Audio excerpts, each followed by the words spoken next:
ನಮಸ್ಕಾರ ರೀ ಎಲ್ಲನದತ್ತರಿಗೆ ಈ ವಿಡಿಯೋದೊಳಗೆ ಜೀವಾಮೃತ ಮಾಡೋದು ಹೆಂಗಂತ ನೋಡೋಣ ಬರ್ರಿ.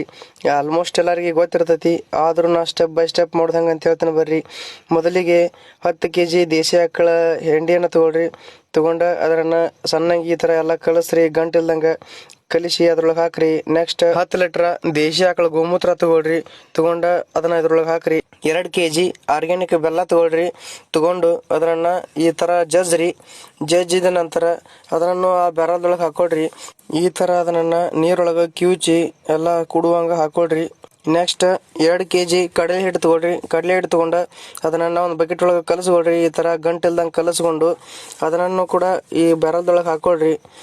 ಈ ರೀತಿ ಬೆರಳದೊಳಗೆ ಅದನ್ನ ಹಾಕೊಂಡ ನಂತರ ನೆಕ್ಸ್ಟ್ ಒಡ್ಡಿನ ಮಣ್ಣು ತಗೊಂಡು ಹಾಕ್ರಿ, ಅಥವಾ ನಿಮ್ಮ ಹೊಲದಾನ ಮಣ್ಣು ಆದ್ರೂ ನಡಿತೈತಿ. ನಿಮ್ಮ ಹೊಲದಾನ ಮಣ್ಣು ತಗೊಂಡು ಹಾಕ್ರಿ. ಅದ್ರೊಳಗೆ ಹಾಕಿದ ನಂತರ ದಿನಕ್ಕೆ 2 ಟೈಮ್ ತಿರುವಾಡ್ರಿ. ಬೆಳಿಗ್ಗೆ ಒಂದು ಟೈಮ್, ಸಂಜೆ ಒಂದು ಟೈಮ್ ತಿರುವಾಡ್ರಿ. ಅದನ್ನ ಒಂದೇ ರೊಟೇಷನ್ ಒಳಗೆ ತರಬೇಕು. ಎಡದಿಂದ ಬಲಗಡೆ ತಿರುಗಿಸ್ರಿ. ನೆರಳಿನಲ್ಲಿ 7 ದಿವಸ ಇಡ್ರಿ, ರೆಡಿ ಆಗತ್ತ. 12 ದಿವಸದೊಳಗಾಗಿ ಅದನ್ನ ಬಳಸ್ಕೊಳ್ರಿ. ಇದನ್ನ ಸೋಸ್ಕೊಂಡು ಡ್ರಿಪ್ ಮೂಲಕ ಅಥವಾ ಹೂನೀರ್ ಮೂಲಕ ಕುಡ್ದಾದ್ರೆ ಎಕರೆಕ್ಕೆ 1 ಬ್ಯಾರಲ್ ಕೊಡ್ರಿ. ಸ್ಪ್ರೇ ಮಾಡೋದಾದ್ರೆ ಪಂಪಿಗೆ 1 ಲೀಟರ್ ಹಾಕಿ ಸ್ಪ್ರೇ ಮಾಡ್ರಿ. ಇದೇ ರೀತಿ ಕೃಷಿ ಬಗ್ಗೆ ಮಾಹಿತಿ ಬೇಕಾದ್ರೆ ನಮ್ಮ ಪೇಜ್ನ ಫಾಲೋ ಮಾಡ್ರಿ, ಶೇರ್ ಮಾಡ್ರಿ. ಇಷ್ಟ ಆದ್ರೆ ಲೈಕ್ ಮಾಡ್ರಿ. ಧನ್ಯವಾದಗಳು. ಜೈ ಶ್ರೀರಾಮ್.